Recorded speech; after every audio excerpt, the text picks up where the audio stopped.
One day I was praying. Back then I was still homeless and I was sleeping in an abandoned car. I prayed and sang to the Lord all night. I was on my knee from midnight up to 5 a.m. Brother, you think you pray, but honestly you are playing. You are not yet serious with the Lord until you begin to suffer in prayer. Check my teaching about how to pray, you will discover secret. Actually I was on my knees for 5 hours simply because my knee does not hurt anymore even if I am kneeling for hours. I thank Shepherd Mulumba who taught us to pray and to be prayer warriors. We learned to pray on our knees for hours above hurting bricks. Sometimes we were injured on our knees because of the bricks where we knelt. Since I like sacrifice, I adopted this habit of kneeling for hours. Over time we had become strong in prayer, and on that day after 5 hours on my knees with eyes closed, I saw like flashes of light before me. When I opened my eyes I saw the Lord Jesus Christ before me.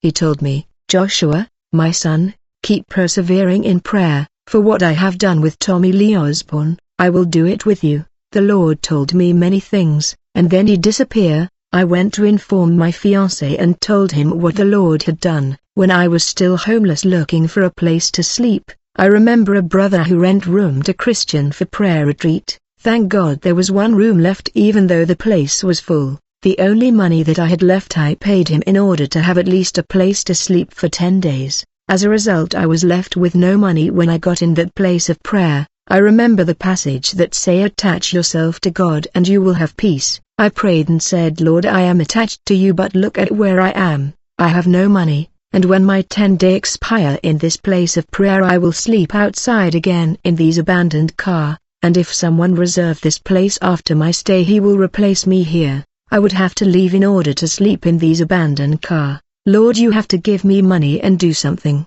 After this prayer, when I slept, I saw in a dream that I was given money for a guarantee, and I was happy. I took the money and placed it inside my Bible. Then I saw in this dream that a property agent was showing me a house to rent, and the property agent was asking me if I like it. I told him I am not happy with it. Then he led me to another house which met my requirement and I love it. In this dream the Lord showed me a property agent that I knew very well, and he was the one who knew about this property and was supposed to help me get it. When I woke up from the dream I was stunned, since I saw in the dream that I was given money for guarantee and I placed it inside the Bible. Very quickly I took my Bible and opened it. To my surprise there was money inside my Bible in a miraculous way. The very money that I saw in the dream, it was exactly the amount of money I had asked the Lord. The stress and sadness that had filled me were gone. I remember the report of Pastor Tommy Lee Osborne, who was also granted miraculous money by the Lord.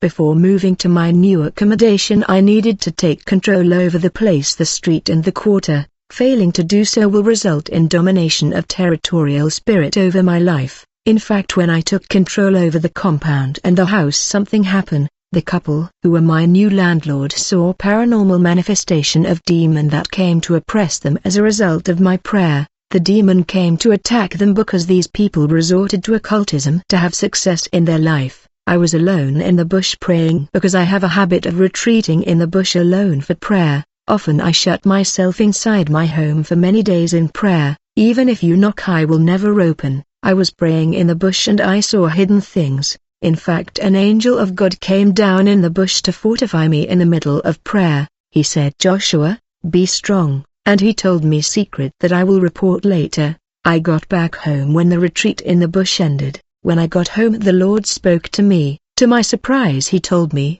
Joshua, you must retreat for more prayer. You will fast and pray again. Do not eat and drink, do not brush and wash, and you should not see the light of the sun. As a result I shut myself in my home for fasting and prayer. On the 3rd day of prayer of this fast I was already feeling weak, my bones were aching, my voice already became rock because of prayer. I was extremely tired. I began to feel a heat inside the house and I was sweating when I decided to sing songs to the Lord. When I opened my eyes I saw appearing before me the late revival leader Alexander, the instigator of revival in the Congo. He told me, my son, you have chosen the good path. You must pay the price in fasting, prayer and abstinence. This is the only way. Fasting and prayer is the only way. The price must be paid. Many are not willing to suffer in fasting and prayer. I have nothing to give you, my son. I only give you this mat, that symbolize a life consecrated to fasting and prayer. The revival leader told me things about my ministry and the country. He said stay in peace. He gave me clear instruction which I tried to put in practice. We are all servant and children of God, but we must reach the level of priesthood. Priests are Christian that the Lord has set apart, consecrated and anointed. There is a craft of the enemy and there is a craft of Christian. There is a level of consecration that the believer must reach in order to manifest priesthood.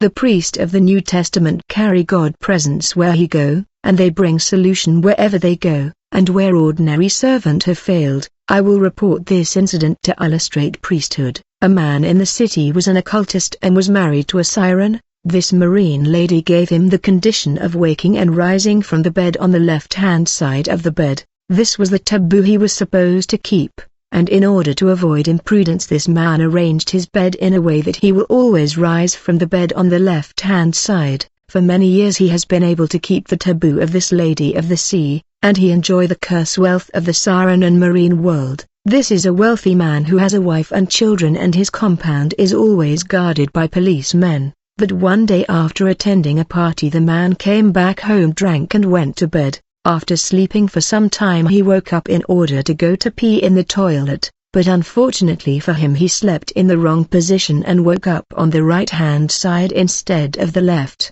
And when he made the first step on the ground to head to the toilet the siren manifested physically in the house and began to scream in the house. As a result the man and his wife and children including the guard ran out of the compound to the street deep in the middle of the night. Every time this water siren screamed the house was shaking. This was the power of this lady of the sea that was screaming and the ground was shaking. It was 3 a.m. when this wealthy man began to look for the number of an influential pastor of the city that lived not far from him. When he found his number he called the pastor and told him, "Servant of God, I am in trouble. There is a siren shouting in the house. We need your prayer." The TV evangelist said to him, "It's a tough situation. You must prepare a big seed." This man said, "Pastor, don't worry about money. Whatever amount you want is available." The pastor told him, "Hold on, I am coming soon." After some time the man noticed that time was passing but the pastor who lived not far from him was not coming.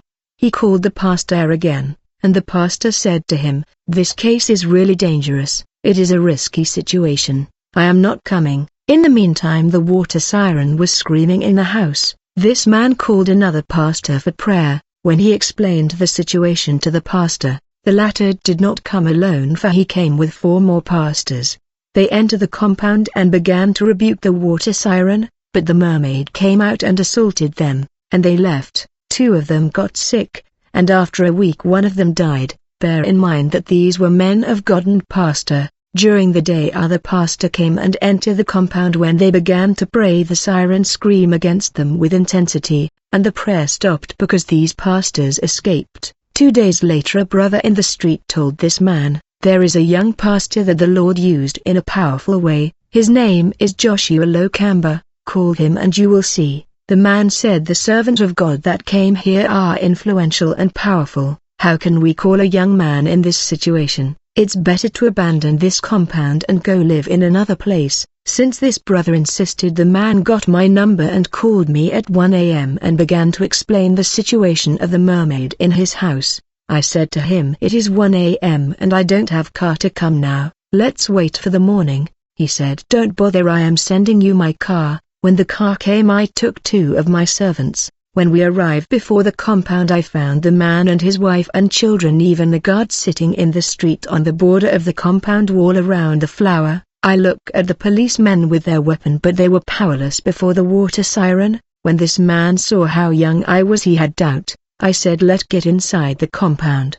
He said, "All right, but you must be in front." I said, "Fear not." The moment we stepped in the house, the siren screamed, "Why have you brought Pastor Joshua Lokamba here? Why have you brought him here?" I said to this water siren, "Enough." As a result she went silent. I opened the door of the house and I said, "In the name of Jesus Christ." At that moment the siren escaped through the windows and uttered a huge scream. As a result the glass of the window were shattered. I told the man, "You have fetish, you must bring it out." He said, "I have a mystic prayer on a sheet of paper beneath the bed." When he brought it out, I burned it, and the whole family returned to their house. This report is in order to illustrate the dedication and consecration of priesthood, a people set apart. I always call myself a cannibal, because I eat the flesh of the Lord and I drink his blood every day, for the wisdom of this world is foolishness with God. For it is written, "He taketh the wise in their own craftiness,